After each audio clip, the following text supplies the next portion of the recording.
Hi everyone, welcome to our AN Education Unit for your regular high school teachers requirement 2023। हम इससे पहले एक test series लेकर आए थे और ये दूसरा है। इसमें भी 25 क्वेश्चन है और ये क्वेश्चन जो है ये ग्रामर का सिलेबस से लिया गया है। हिंदी का ग्रामर सिलेबस से ये लिया गया है और ये सारा क्वेश्चन बुक का इनसाइड क्वेश्चन है। फर्स्ट क्वेश्चन है, कौन सा स्वर और उनकी मात्राओं का उच्चारण बल लगाकर किया जाता है। यहाँ पर 3 ऑप्शन है, ह्रस्व, दीर्घ और दोनों।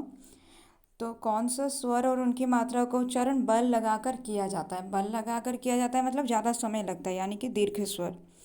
देखिए, ये टेस्ट सीरीज़ लाने के पीछे जो हमारा मकसद है सिर्फ यही है कि हम जो कितना हद तक हम अपना प्रिपरेशन किए हैं वो हम एनालाइज कर पाए। तो आप लोग पहले इसको अपने अकॉर्डिंग सॉल्व कर लीजिए, उसके बाद मेरे आंसर से मैच कीजिए, तब आप लोग को पता चलेगा आपका स्कोर कितना है।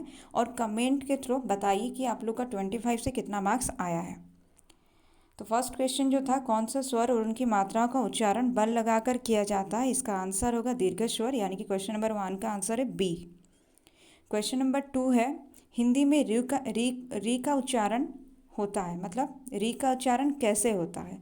3 ऑप्शन है, उसमें से बी होगा इसका सही आंसर, यानी कि ह्रस्व ई वाला जो री है वो होगा। हिंदी में री का उच्चारण इसी तरह से होता है। क्वेश्चन नंबर 3 है, हिंदी में स व्यंजन, ये जो है दंत स है, ये व्यंजन जो है ये क्या है, तालव्य है, मूर्धन्य है या वर्ज्य है। तो इसका आंसर जो है ए है। क्वेश्चन नंबर 4, राष्ट्रपति शब्द का उच्चारण करते समय किस पर बल दिया जाता है। जब हम राष्ट्रपति शब्द का उच्चारण करते हैं तो इसमें से किस पर बल दिया जाता है, राष्ट्र पर, रा पर या पति पर। तो इसका आंसर होगा बी नंबर, रा। जब हम राष्ट्रपति का प्रोनाउंसिएशन करते हैं तो इसमें रा जो है इस पर हम बल देते हैं। क्वेश्चन नंबर 5, हिंदी में ह्रस्व स्वरों की संख्या कितनी है। हिंदी में कुल वर्णों की संख्या जो है या तो हम 44 कह सकते हैं या फिर 52 कह सकते हैं। और उसमें जो ह्रस्व स्वर है, स्वरों की संख्या 11 है, उनमें से ह्रस्व स्वर जो है वो 4 है, यानी कि 5 नंबर क्वेश्चन जो है, हिंदी में ह्रस्व स्वरों की संख्या कितनी है, उसका आंसर ए होगा 4। क्वेश्चन नंबर 6, शब्दांत में डेस का लोप हिंदी की प्रवृत्ति है। तो शब्दांत में डेस का लोप हिंदी की प्रवृत्ति जो है, इसमें हो ऑप्शन दिया गया है आ ई।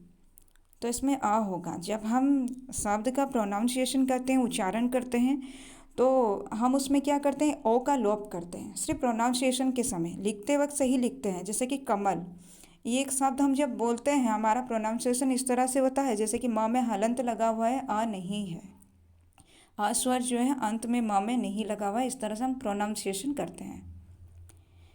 क्वेश्चन नंबर 7, उपसर्ग के बाद और अंग्रेजी से आए शब्दों के साथ कौन सा व्यंजन लिखा जाता है। उपसर्ग के बाद में और अंग्रेजी से आए शब्दों के साथ कौन सा व्यंजन लिखा जाता है। यहाँ पर ड के बारे में बोला गया, उत्कीर्त व्यंजन से लिया गया है ये। तो इसका आंसर जो होगा ये क्वेश्चन नंबर 7 है कि उपसर्ग के बाद और अंग्रेजी के शब्दों के साथ कौन सा व्यंजन लगता है। इसका आंसर होगा ए, यानी कि ड, जिसके नीचे में बिंदी नहीं लगा होता है। क्वेश्चन नंबर 7 का आंसर है ए, वो ड जिसके नीचे में बिंदी नहीं लगता है। जब उपसर्ग के बाद में ये आता है या फिर अंग्रेजी से आए शब्दों के साथ अगर ये ड लिखा जाए तो ये ड किस तरह से हम लिखते हैं, बिना बिंदी वाला ड का इस्तेमाल करते हैं। शब्द के मध्य में क्वेश्चन नंबर 8, शब्द के मध्य और शब्द के अंत में कौन सा व्यंजन का प्रयोग होता है। तो शब्द के मध्य में और शब्द के अंत में जो व्यंजन का प्रयोग होता है वो ड में नीचे जो बिंदी लगा हुआ है वो होगा आंसर, यानी कि क्वेश्चन नंबर बी है इसका आंसर। ये इम्पोर्टेंट है, ये आपका जो हिंदी ग्रामर का जो बुक है उसी में जो रूल दिया गया है उसी से लिया गया है ये दोनों क्वेश्चन। क्वेश्चन नंबर 9, र के पूर्व कोई व्यंजन ना हो तो र का रूप कैसा होता है। र का रूप होता है मतलब र का रूप कैसा होता है। तो क्वेश्चन नंबर 9 जो है इसका आंसर ए होगा। र से पहले जो है कोई व्यंजन अगर नहीं होता है तो र जो है अपना पूरा रूप में लिखा जाता है।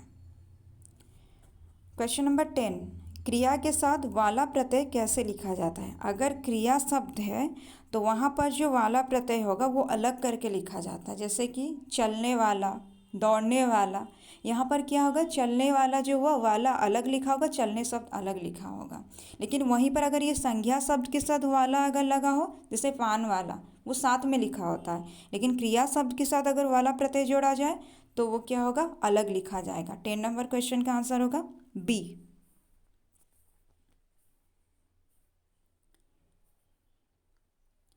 11 नंबर क्वेश्चन। 11 नंबर क्वेश्चन में दिया गया है, स्रोत के आधार पर हिंदी शब्द भंडार कितने प्रकार के शब्दों से भरा है। अगर हम देखेंगे स्रोत के आधार पर शब्द का प्रकार यहाँ पर पूछा गया है, तो स्रोत के आधार पर जो शब्द का जो प्रकार है, क्वेश्चन नंबर 11 का आंसर होगा सी, यानी कि 4। स्रोत के आधार पर जो हिंदी शब्द भंडार है ये कितने प्रकार का है, 4 प्रकार के हैं। देशज, विदेशी, तत्सम, तद्भव। क्वेश्चन नंबर 12, मयूर और उज्ज्वल कैसा शब्द है, मतलब ये तत्सम है, तद्भव है या देशज है। तो मयूर और उज्ज्वल जो है तत्सम शब्द है। तत्सम मतलब उसके समान, यानी कि संस्कृत के समान शब्द। मयूर और उज्ज्वल दोनों जो शब्द है वो तत्सम शब्द है। क्वेश्चन नंबर 13 नंबर क्वेश्चन है, काट और बयार कैसा होता है, मतलब काट और बयार कैसा शब्द है।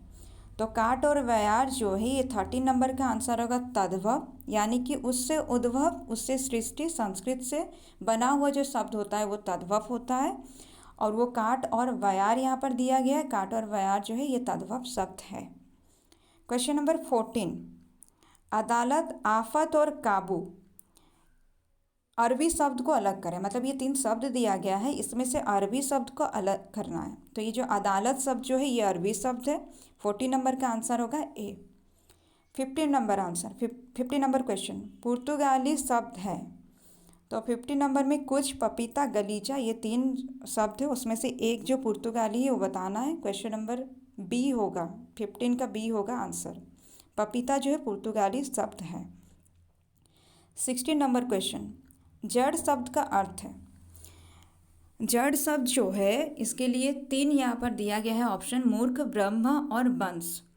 तो वंश दिया गया है, ब्रह्म दिया गया और मूर्ख दिया गया, 3 ऑप्शन। जड़ शब्द का अर्थ जो है क्वेश्चन नंबर 16 का आंसर होगा ए, यानी कि मूर्ख। 17 नंबर क्वेश्चन जो दिया गया है वह है, पय शब्द का अर्थ क्या है, सामान्य, पानी और पद। 17 नंबर है, पय शब्द का अर्थ जो है वो होगा पानी, यानी कि क्वेश्चन नंबर 17 का आंसर होगा सी। क्वेश्चन नंबर 18, अलग शब्द को छांटिए। यहाँ पर दिया गया है दृग, निलय और आलय। यहाँ पर निलय और आलय दोनों का मीनिंग सेम है, लेकिन दृग जो है उसका मीनिंग अलग होगा, इसलिए दृग शब्द यहाँ पर होगा आंसर। जो अलग शब्द है वो दृग है। क्वेश्चन नंबर 19 नंबर दिया गया है, सब अलग शब्द छांटिए, केतु, निशान और काया। ये 19 नंबर क्वेश्चन जो है इसका आंसर होगा सी, काया अलग है। केतु और निशान जो है एक ही तरह का, एक ही मीनिंग वाला शब्द है, इसलिए इसका आंसर होगा सी नंबर, काया। क्वेश्चन नंबर 20, मरकट का अर्थ क्या है, वाटिका, बंदर और झांस। तो मरकट जो है ये शब्द का अर्थ होगा बंदर, यानी कि बी नंबर है इसका आंसर। क्वेश्चन नंबर 20 का आंसर होगा बी। क्वेश्चन नंबर 21 है, हाथी का पर्यायवाची शब्द। हाथी शब्द जो है उसका पर्याय पूछा गया है। 21 का ऑप्शन दिया गया है, मतंग, हेम और उरग। इसका आंसर जो होगा 21 नंबर क्वेश्चन का ए होगा, यानी कि मतंग। मतंग जो है हाथी का पर्याय शब्द है। अनुकूल का प्रतिशब्द लिखना है। क्वेश्चन नंबर 22, अनुकूल का प्रतिशब्द जो है यहाँ पर प्रतिकूल दिया है, प्रतिकूल दिया है, विषम दिया है। 3 में से 2 ऑप्शन जो है मतलब प्रतिकूल का 2 स्पेलिंग यहाँ पर दिया गया है, उसमें से इसका आंसर जो होगा बी नंबर होगा, क में दीर्घ उ। 22 नंबर क्वेश्चन जो है, अनुकूल का प्रतिशब्द जो है प्रतिकूल होगा। इससे क्या होता है, सेम तरह का 2 ऑप्शन दिया गया है ताकि उच्चारण शुद्धि जो है वो भी हमारा इसी के थ्रू हो जाए। 23 नंबर क्वेश्चन, सरस शब्द का विलोम शब्द। सरस शब्द जो है उसका विलोम शब्द, नीरस, निराश और नीरस। नीरस का 2 नीरस यहाँ पर लिखा गया है। पहला नीरस जो है ए नंबर जो है वो होगा, सही होगा। 23 नंबर क्वेश्चन का आंसर जो है ए है, दीर्घ ई जो है नीर। क्वेश्चन नंबर 24 नंबर क्वेश्चन दिया गया, आगम शब्द का अर्थ क्या है। आगम शब्द जो है उसका अर्थ क्या है, यहाँ पर दिया है शास्त्र, दुर्गम, पृथ्वी। तो आगम शब्द का अर्थ होगा शास्त्र। क्वेश्चन नंबर 24 का आंसर है ए। क्वेश्चन नंबर 25, कृष्णा शब्द का अर्थ। कृष्णा शब्द का अर्थ क्या है? कृष्णा का यहाँ दिया गया है काला, द्रौपदी और कतार। ये तीन ऑप्शन में से एक ऑप्शन को बताना है कि कौन सा सही है। तो कृष्णा जो शब्द है इसका आंसर होगा द्रौपदी, यानी कि बी नंबर है इसका आंसर। यहाँ पर जितना भी क्वेश्चन को डिस्कशन किया गया है उसका आंसर बताया गया है, नीचे में उसका आंसर दिया गया है। ये सारा क्वेश्चन का आंसर है। आप लोग इसको वीडियो को देखिए और इसमें से जितना आपका सही हुआ है वो कमेंट के थ्रू बताइए। और मेरा चैनल जो है ये नया है, ये सेकंड वीडियो अपलोड किया गया है। फर्स्ट वीडियो एक टेस्ट सीरीज़ लाया गया था और ये सेकंड है, एक लिटरेचर पार्ट से लाया गया था, एक ग्रामर का है। ये आरएसटी का सिलेबस को कंप्लीट सिलेबस से एमसीक्यू के थ्रू और कोशिश करेंगे अगर हो सके तो कुछ टॉपिक को भी टॉपिक वाइज भी पढ़ाएं। तो अगर आपको वीडियो अच्छा लगा हो, अगर आपको लगा हो कि ये यूज़फुल है आपके लिए, तो फिर कमेंट कीजिए और सब्सक्राइब कीजिए, लाइक शेयर कीजिए।